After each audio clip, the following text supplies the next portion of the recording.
Charles de Foucault ou pas du tout? Vous avez entendu parler de lui? Pas du tout? Bon, voilà, on va faire un bref aperçu de la vie de Charles de Foucault. Et quel message? Est-ce que sa vie nous parle encore aujourd'hui? Je crois que oui. Sinon, le père Marguerite ne vous aurait pas envoyé ici. Donc, Charles de Foucault est né en 1858, un 15 septembre à Strasbourg. C'est en France. Même si vous faites pas, vous êtes l'île mauricien. Donc il est à Strasbourg. Et à l'âge de 6 ans, Charles, cet enfant, fait l'expérience de la perte d'être cher. En l'espace de 6 mois, il perd et son père et sa mère. Il a recueilli sa petite sœur et lui par son grand-père maternel qui va les combler d'amour. Mais comme chacun de nous ici le sait, l'amour d'un papa, l'amour d'une maman, c'est irremplaçable. Donc Charles à 6 ans est un enfant déjà blessé par la vie. Quelques années plus tard, il va connaître encore d'autres bouleversements. La France et l'Allemagne sont en guerre. La France perd la guerre et tous ceux qui voulaient garder la nationalité française devaient s'exiler dans la Lorraine qui n'a pas été annexée par l'Allemagne. Donc le grand-père de Charles s'exile dans la Lorraine à Nancy. Et cet enfant qui s'était attaché à sa terre qu'il a vu grandir là, il va connaître vraiment, ce sera un arrachement pour lui, il va connaître l'exode. Et ça aura des conséquences quand même sur lui. Déjà dans l'entrée dans l'adolescence, Charles apparaît comme un enfant timide, renfermé sur lui-même, angoissé. Et il fait partie de la noblesse, de vieilles traditions françaises, militaires. Et son chemin, sa route est bien tracée, c'est Saint-Cyr. Mais quand même, je le situe dans son époque, Charles on était au temps du positivisme, du scepticisme religieux, et on croyait en la toute-puissance de la science. On croyait même que la science répondrait à toutes nos questions, même spirituelles. Là, on avait tout, le siècle des Lumières. Là. Et Charles, par ses précepteurs, un enfant très intelligent qui s'est gavé de toute cette littérature-là, de Lumière, va perdre la foi. Il dira plus tard qu'il a été incroyant pendant 12 ans. Donc Charles, sa route est bien tracée, c'est Saint-Cyr. Il rentre à Saint-Cyr, mais Saint-Cyr c'était le dernier de ses soucis. Charles, c'était faire la fête. Vraiment faire la fête, organiser la fête. Se lever la nuit pour manger du foie gras. Charles, c'était les femmes. Vraiment, les femmes. Dans toutes les chairs confondues, Charles organisait toutes ces fêtes-là, mais ça le laissait vide. Toutes ces fêtes ne le remplissaient pas. En fait, c'était pour conjurer, je dirais, la profonde angoisse qu'il portait en lui. Et Charles, malgré sa grande intelligence, son grand-père meurt, il a 20 ans, il sort avant-dernier de sa promotion, il se lance à corps perdu dans la fête, faire la fête. Mais, comme je le disais, tout cela le laissait vide. En tant qu'officier, il est affecté en Afrique du Nord, en Algérie. Parce que c'est début du 19e siècle, vous savez que la France, voilà, on arrive là-dessus, étendait son hégémonie en Afrique, en Asie, mais je dirais dans les îles. C'est voilà pourquoi. Et il est envoyé en Algérie en tant qu'officier de l'armée française. Et là, il y va avec une femme à son bras. Qu'il fait passer pour son épouse, bien sûr. Sommé de la quitter, de la renvoyer, Charles, il ne fallait pas toucher. Il était farouchement indépendant. Il ne fallait pas toucher à sa liberté. Qu'est-ce qu'il veut? Il est dans l'armée. Et il est officier, il doit donner l'exemple. Dans l'armée, on marche. Et ne voulant pas obéir, ben Charles est renvoyé de l'armée pour mauvaise conduite. Et celle pour qui il a été renvoyé, ben, il va la quitter quelques mois plus tard. Mais son passage en Algérie a laissé au fond de lui un petit rayon, un rayon de lumière. De l'incroyant qu'il était, il a commencé à se poser des questions. Il a commencé à se poser des questions sur l'autre avec grand A. Et là-bas, bien sûr qu'il est retourné en France, mais là-bas, il a été touché par la prière des musulmans. Ces hommes, ces femmes qui 5 fois par jour, par tous les temps, s'arrêtent pour prier Allah. Eh bien, Charles a été touché par la prière des musulmans. Il a commencé à se poser des questions. Une deuxième fois, il se fait réembaucher dans l'armée. Et là, c'était un homme vraiment différent de l'homme paresseux qu'il était, voué à la fête. Mais là, il s'est montré vraiment endurant avec ses soldats, ne ménageant pas sa peine avec eux, buvant même l'eau saumâtre. Et quelques mois plus tard, il va décider encore de quitter l'armée, mais là, c'est pour une bonne raison. Charles avait le projet d'entrer au Maroc. Et le Maroc, en ce temps-là, était un pays vraiment fermé aux étrangers, spécialement aux Européens. Et Charles entre dans ce pays déguisé en rabbin juif. Et là, il va faire l'expérience de la pauvreté, de ce que n'être rien, être à la merci de l'autre.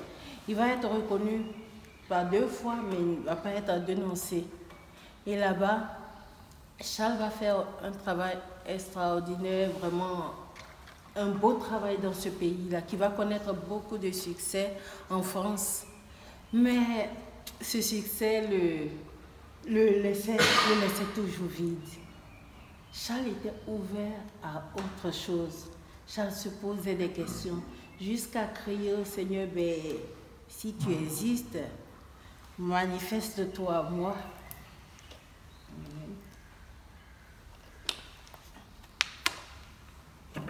Vous savez, quand on crie comme ça vers le Seigneur, je ne dirais pas 99%, mais à 100%, à 100% le Seigneur répond.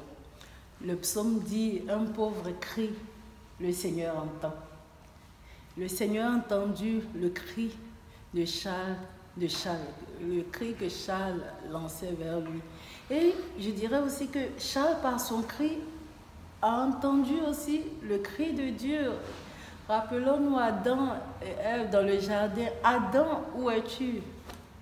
Charles, où es-tu? Charles dit au Seigneur, ben, si tu es là, manifeste-toi à moi. Et comme il était très attaché à sa cousine Marie de Bondy, Charles, plus tard, écrirait, il dit, malgré toute la vie, sa façon de vivre, il n'a jamais été rejeté par sa famille. Il a toujours connu l'affection de sa famille. Et il disait, mais il se comparait même à l'enfant prodigue.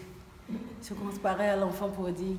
Et sur les conseils de sa cousine Marie de Bondy, Charles va rencontrer l'abbé Evelyn. Mais il y allait pour parler de façon, je dirais, intellectuelle, lui poser ses questions. Et l'abbé Evelyn lui dit, ben, mets-toi à genoux et confesse-toi. On n'oublie pas que Charles est farouchement indépendant et que la confession, elle n'est pas obligatoire. Il pouvait bien refuser, il dit, je ne suis pas venu pour ça, je m'en vais.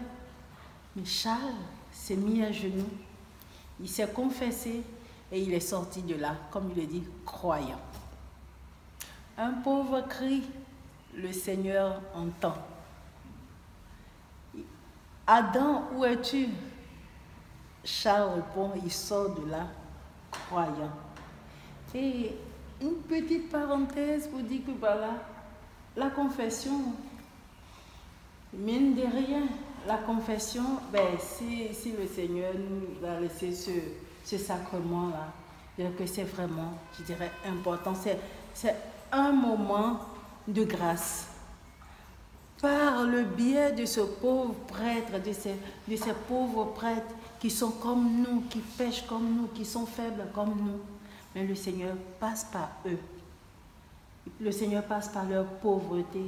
Le Seigneur passe par ceux qui sont leurs faiblesses pour se manifester à nous, pour nous guérir encore aujourd'hui, pour nous sortir, pour faire de nous des hommes debout.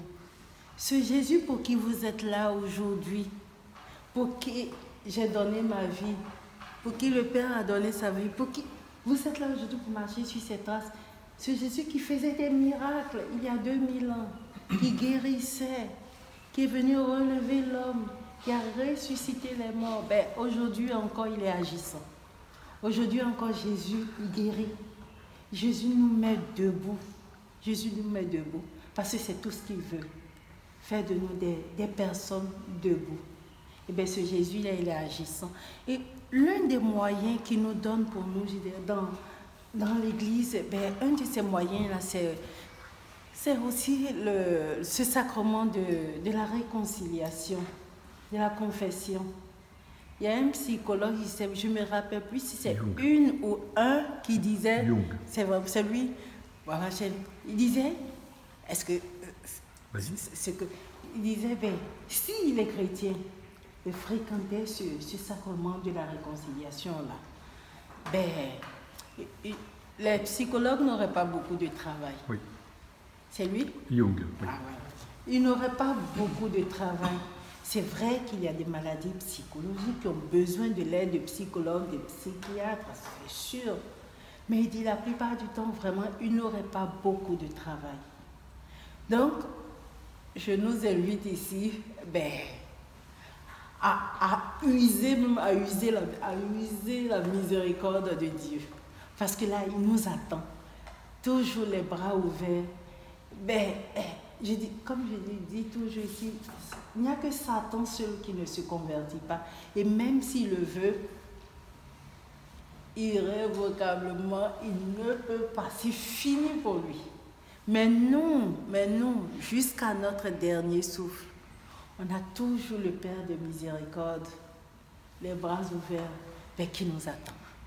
Qui nous attend jusqu'à notre dernier souffle. Qu'on se retourne vers lui pour qu'il nous prenne dans les bras, tout simplement. Il nous attend. Et on a beaucoup de grâce à puiser dans ce sacrement-là. Pour ceux qui hésitent, ce n'est pas de la publicité, mais c'est quand même, je crois en ce sacrement-là. Et vous avez vu Charles de Foucault, on a fait les frais de façon positive. Charles est sorti de là croyant. Et l'abbé Huvelin qui va le suivre, qui sait que l'homme il est, Charles est un homme de terrain, il va lui proposer de venir en Terre Sainte ici. Et après quelques réticences, Charles vient en Terre Sainte. Et Dieu merci, ça va nous donner le bienheureux Charles de Foucault que nous vénérons aujourd'hui. Donc Charles arrive ici en Terre Sainte, la première fois pendant le temps de Noël. Donc il va vivre toute la liturgie qui se rapporte à ce temps-là à Bethléem, vraiment avec beaucoup d'émotion. Et comme il le dit lui-même, on ne peut pas toujours rester à Bethléem. Il faut monter à Jérusalem. Il faut tourner un peu la page. Et qu'on le veuille ou pas à Jérusalem, la croix est plantée là, à Jérusalem. Il finit son pèlerinage à Jérusalem et il arrive ici à Nazareth. Ce pauvre petit Nazareth, c'est de rien du tout. Et à Nazareth ici, Charles, il y aura un avant Nazareth, il y aura un après Nazareth. Parce que ici, Charles tombe amoureux de ce Dieu qui a voulu descendre ici, dans cette ville même insignifiante qui n'a jamais été citée. Vous voyez, même dans l'Ancien Testament, n'a jamais été citée, même dans la Bible.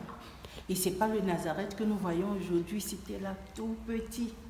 Et Dieu a aimé descendre ici, se faire homme, vivre 30 ans dans le silence, incognito, travaillant de ses mains comme un simple ouvrier. Eh bien, Charles est tombé amoureux de ce Dieu-là, de l'humilité de Dieu, de la pauvreté de Dieu.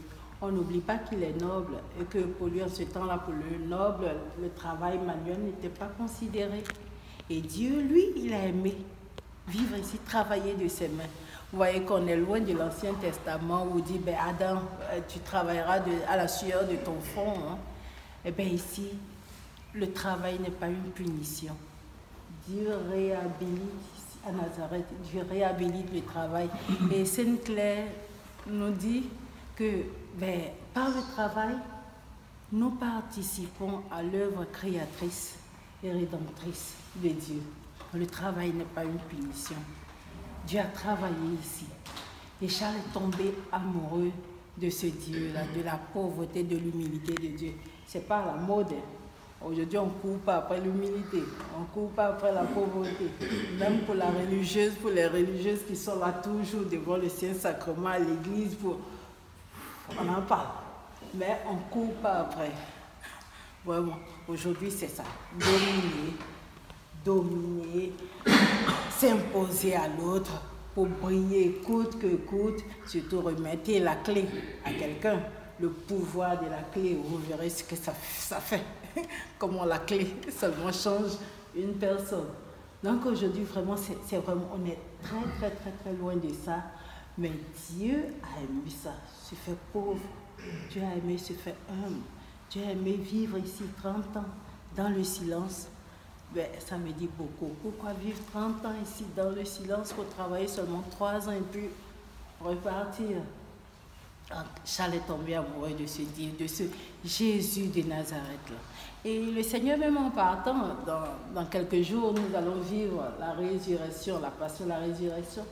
Il n'a pas dit à ses disciples, attendez-moi à Jérusalem. Il dit, attendez-moi en Galilée. Donc, il y a tout un programme. Ici, en Galilée, on ne brille pas. On ne brille pas, on s'enfonce de plus en plus. Et qui aime s'enfoncer?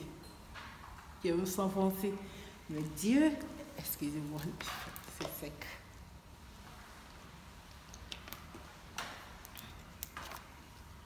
Voilà, Dieu a aimé cela. Et Charles, il est tombé amoureux de ce Dieu-là. Et comme c'est un homme qui est entier, qui ne conçoit pas l'amour sans la ressemblance, qui ne conçoit pas l'amour sans l'imitation, il rentre en France. Et qu'est-ce qu'il a trouvé de pauvre? Lui, qu'est-ce qu'il a trouvé de plus pauvre? C'est la trappe. Il se fait moine trappiste et il est envoyé ici, en Syrie, où il va y vivre pendant 7 ans. Mais pendant tout ce temps, dans ce monastère pauvre en Syrie où il était, il avait toujours la nostalgie de ce Jésus de Nazareth qu'il a rencontré ici. Il trouvait même que son monastère n'était pas assez pauvre. Charles voulait plus. Il rêvait d'une congrégation de prêtres qui travailleraient simplement de ses mains et qui vivraient de la spiritualité de Nazareth. Donc au bout de 7 ans de discernement avec sa communauté, avec son ordre, il a la permission de quitter cet ordre-là. Il repart en France et il revient une deuxième fois où il est accueilli par les Clarisses. Voilà pourquoi vous êtes là aujourd'hui. Bienvenue. Donc Charles est accueilli par les Clarisses. Il a frappé à la porte du monastère en échange de pain et d'eau, tout simplement. On lui donnait le gîte. Il avait tout ça, il rendait de menus travaux dans la communauté. Et puis voilà, le pain, l'eau et tout le reste de son temps en prière. Voilà, ça c'était le programme de Charles de Foucauld. Se lever, aller prier très tôt à la basilique, revenir ici, servir la messe, il servait de sacristain. Et puis voilà, il faisait les petites cartes, il triait les lentilles, les petites choses comme ça. Et de temps en temps, aller chercher le courrier des sœurs. Et tout le reste de son temps, il le passait au pied de Jésus Eucharistie. Ici, Charles, ces 3 années, Charles a vécu 3 ans ici. Et ces 3 années ont été comme une longue préparation, une longue retraite qui l'ont préparé à sa vie future en Algérie.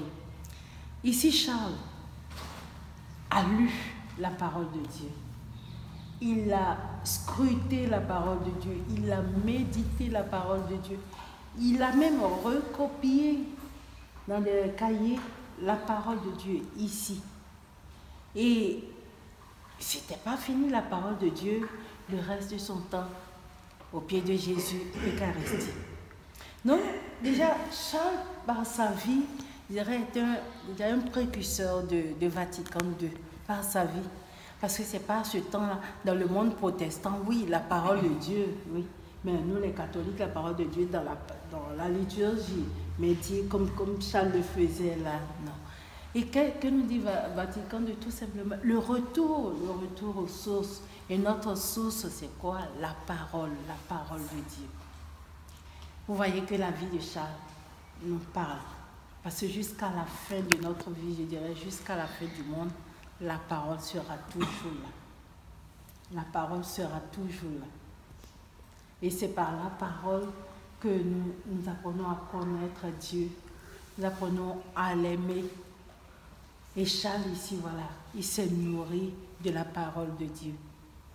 On m'a dit que sa vie, il n'y avait pas grand-chose. Mais il a marqué la communauté, il a marqué nos sœurs de ce temps-là. Parce qu'elles voyaient en lui un autre Saint François, notre Père Saint François, dans son amour fou de ce Dieu qui s'est fait humble, de l'humilité de Dieu, de la pauvreté de Dieu. Jusqu'à ce qu'ils se sont dit que celui-là, il sera saint. Elle le prenait déjà pour un saint. Et notre fondatrice, qui était à Jérusalem, parce qu'elle a fondé, après Nazareth, 4 ans après, elle a fondé un autre monastère de Clarisse à Jérusalem. Elle entendait parler de cet homme-là. Elle s'est dit, mais mes soeurs, est-ce qu'elles ne sont pas en train de perdre un peu la tête? Il faut que je vois ça de près. Donc on fait partir Charles à Jérusalem. Et là, elle parle avec lui et elle écrit, les sœurs de Nazareth ne se sont pas trompées. Nous avons un saint dans la maison. Nous avons un saint dans la maison. Et j'aime toujours quand il y a des prêtres ici à l'État Guinée, je me dis, les sœurs, quelquefois dans les monastères, ont eu comme aumônier des évêques émérites, des prêtres. Mais vous savez, jamais on s'est dit qu'on va garder la soutane d'un prêtre ou l'évêque parce que celui-là, il sera saint un jour. Mais non, pour Charles, les sœurs ont tout gardé. Celui-là, il sera saint. Quand elles ont quitté le monastère en bas pour monter ici, même la cabane dans laquelle ils dormaient, elles ont pris les planches que vous verrez dans le petit musée. Là. Elles sont venues avec les pierres. Tout elles sont venues avec tout ça ici parce qu'elles se sont dit que celui-là, il sera saint. Vous imaginez si on dit ça de chacun de nous ici? Waouh! C'est vrai, c'est pas facultatif. Soyez parfaits comme mon Père Céleste, c'est parfait. Donc, ce n'est pas seulement pour Charles, c'est pour chacun de nous. On peut se dire, voir vivre telle personne, se dit, c'est un saint. Pas parce qu'elle fait bouger la maison, ou elle fait bouger les tables, ou elle fait... Non, je ne dirais pas sa vie simplement d'amour. On se dit, cette personne sera sainte. Et heureux sommes-nous si un jour on entend ça de nous. Pas pour qu'on devienne des coqs, des orgueilleux, mais vraiment ça nous encourage à suivre encore vaillamment le Seigneur.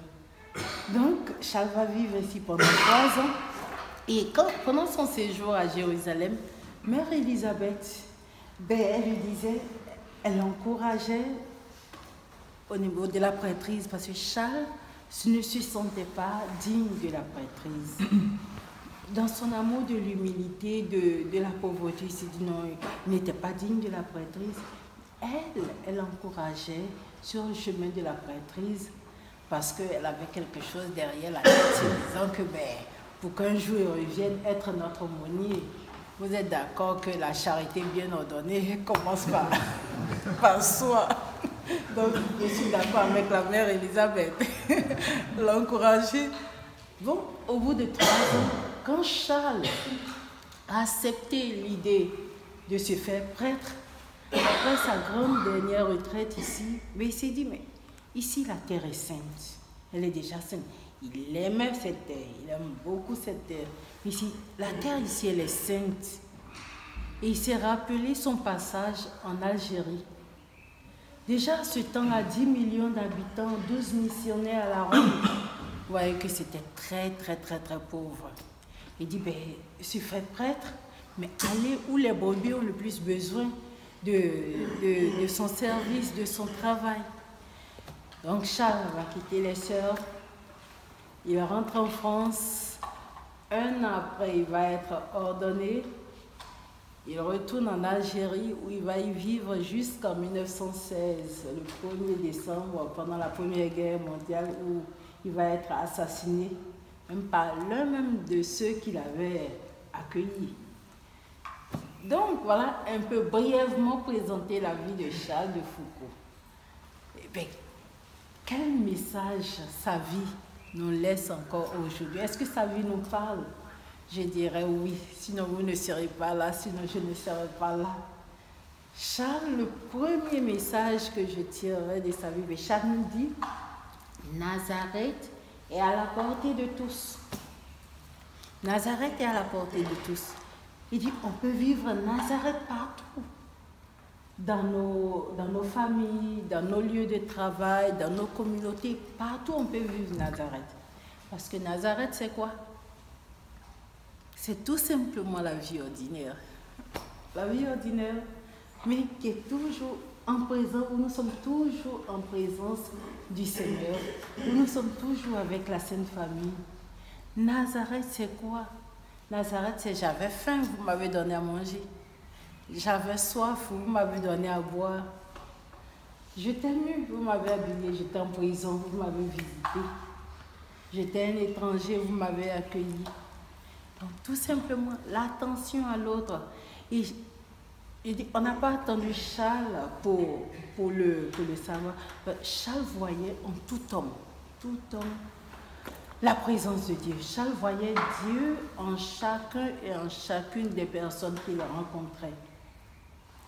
À telle enseigne que, à force d'accueillir tout le monde dans son sa petite maison, ben Charles avait un peu négligé sa vie de prière. Il s'est dit, ben, il recevait, il n'avait pas le temps de prier.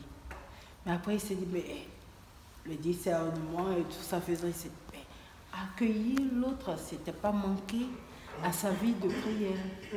Il s'est ainsi réconcilié, il a pu vivre, parce qu'il se faisait un cas de conscience.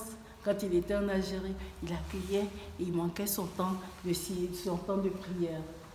Mais non, Charles voyait en chacune des personnes qu'il rencontrait, il voyait Dieu. Charles voyait Dieu en chacune de nous, en chacune des personnes. Et je dirais même que ben, on est vraiment des tabernacles. Nous les chrétiens qui communions, on est des tabernacles ambulants. Et Charles voyait Dieu en ces personnes, en chacune de nous. Est-ce qu'aujourd'hui on ne peut pas voir Dieu en chacun? Est-ce qu'on a besoin d'être chrétien même pour voir Dieu en l'autre? Si on voyait Dieu en l'autre, mais où seront la jalousie? Où seront les envies? Où seront les envies de meurtre, des trucs, tout ça? Non, il n'y aurait pas tout ça. Il n'y aurait pas tout ça. Charles voyait Dieu en chacun. Et s'il était là aujourd'hui, il verrait même encore Dieu dans ces fanatiques qui tuent, qui défigurent encore le visage de Dieu, qui tuent au nom de Dieu. Il verrait encore Dieu dans ces personnes-là. Parce que comme je vous l'ai dit, tant qu'on n'a pas émis notre dernier souffle, mais la miséricorde de Dieu nous attend toujours. Il attend qu'on se tourne vers lui pour nous accueillir. Donc, Charles dit, Nazareth est à la portée de tous. Charles voyait en chaque personne, Dieu dit, il était convaincu que chaque personne est porteuse de Dieu. Et qu'elle disait, Charles disait, que notre vie crie l'évangile. Parce que Charles ne se voyait pas aller du Parlement, crier la bonne nouvelle, annoncer. Non, lui, il s'est dit, il ne concevait pas ainsi sa vocation. Il dit que notre vie crie l'évangile. Et ça c'est à la portée de chacun et de chacune de nous ici. Toujours la sécheresse.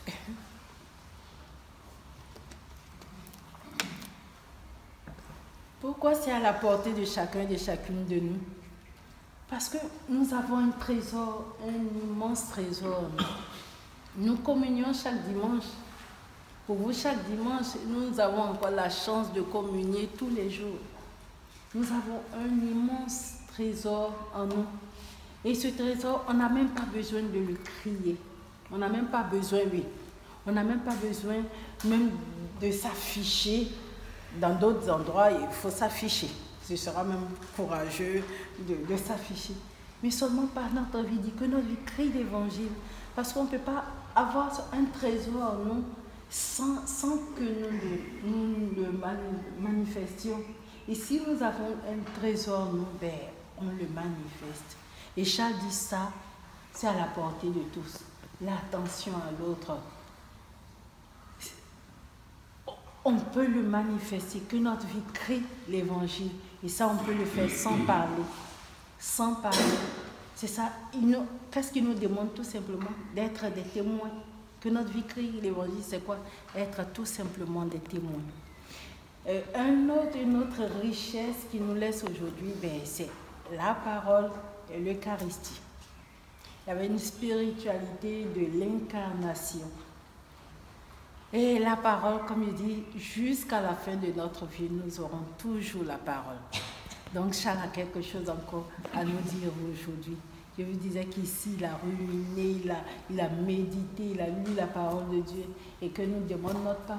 Il nous demande 5 minutes de lecture quotidienne. Il dit 5 minutes. Si nous pouvons considérer la parole de Dieu, si nous pouvons traiter la parole de Dieu comme nous traitons nos portables, vous voyez ce que ça ferait. On est combien ici là? Déjà, nous, on brûlerait le monde. On brûlerait vraiment l'endroit où nous sommes. Il dit, est-ce qu'on peut traiter 5 minutes, traitons la parole de Dieu comme nous traitons nos portables. Et vous voyez comment nous traitons nos portables. Du matin jusqu'au soir, ce qu'on en fait. Il y a des prêtres qui disent, ma soeur, nous avons téléchargé la parole de Dieu dans nos portables. Je dis, très bien. Très bien. Mais vous imaginez notre Bible de poche, comment traiter notre Bible comme nous traitons notre portable. Vous voyez, au bout d'un an seulement, la Bible, notre petite Bible de poche serait un chiffon. Mais voilà, traitons ici la parole de Dieu. Parce que, comment connaître le Seigneur? Il y a des couples ici, il y a des personnes, vous savez que pour se connaître, pour vivre, on a besoin d'être ensemble, de parler ensemble, pour apprendre l'un de l'autre. Puis j'ai dit, c'est la même chose. Comment aimer Dieu si on ne fréquente pas la parole qui nous fait connaître ce Dieu-là?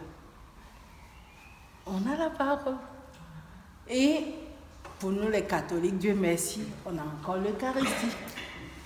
On a l'Eucharistie. Les protestants, ils se contentent de la parole. Maintenant, le Seigneur, il nous laisse l'Eucharistie. Et Charles a aimé être au pied de Jésus Eucharistie. Il a aimé être au pied de Jésus Eucharistie.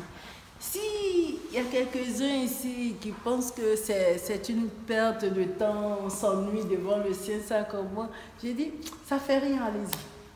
Allez-y, allez devant le Saint-Sacrement, parce que là, ce n'est pas une perte de temps.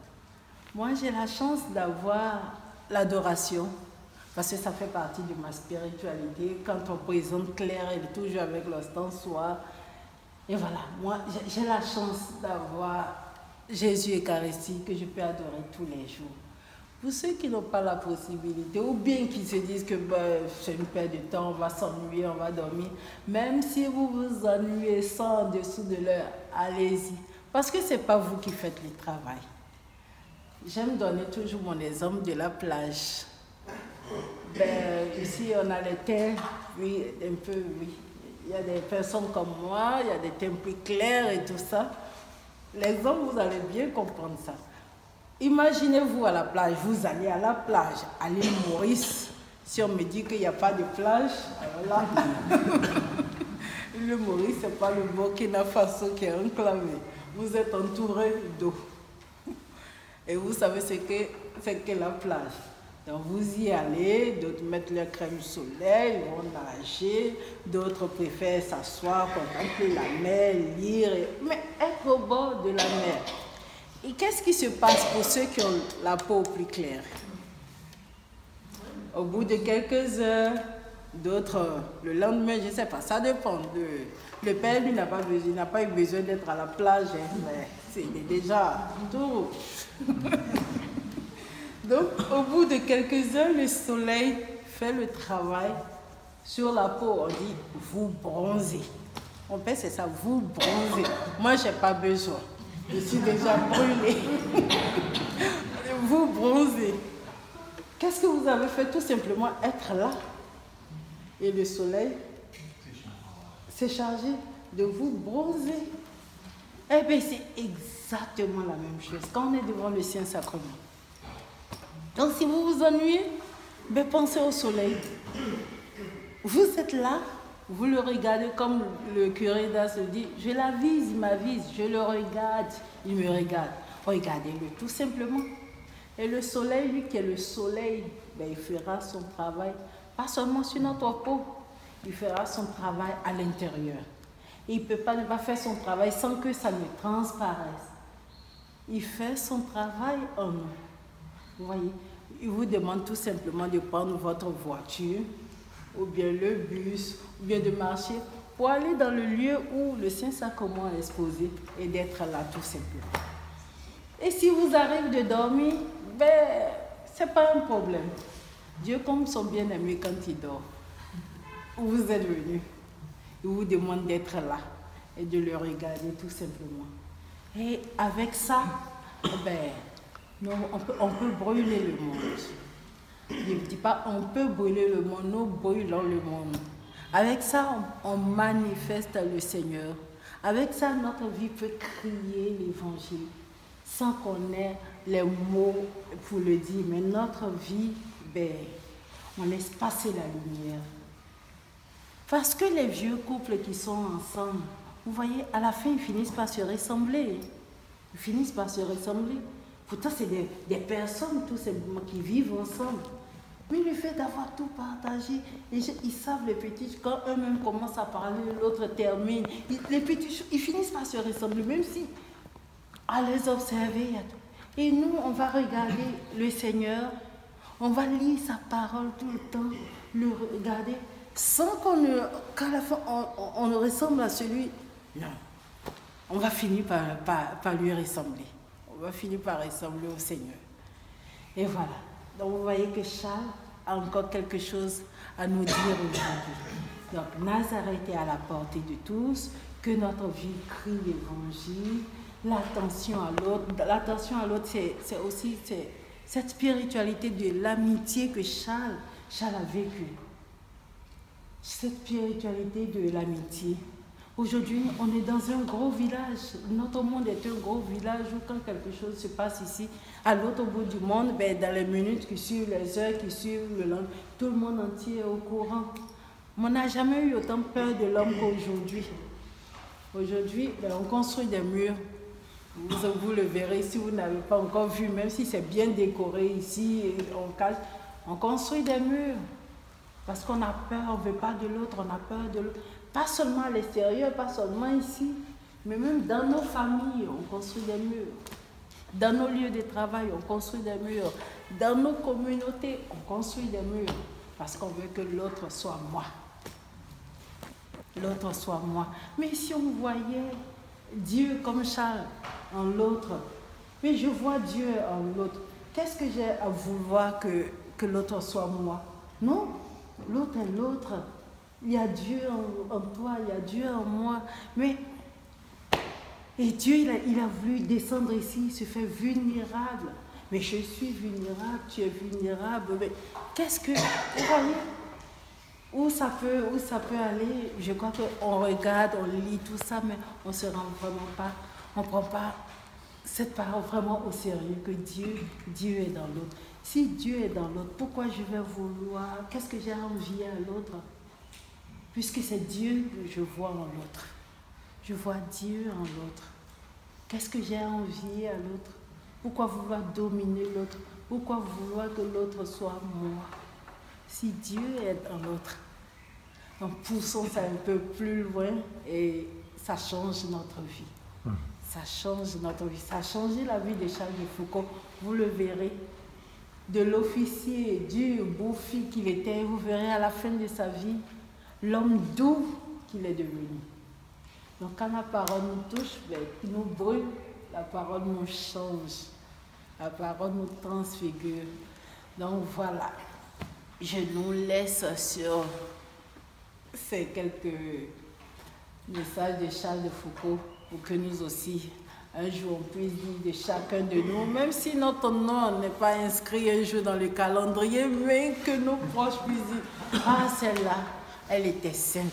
Ah, celui-là, il était saint. On aura laissé quelque chose à l'humanité. Merci. Merci, ma sœur.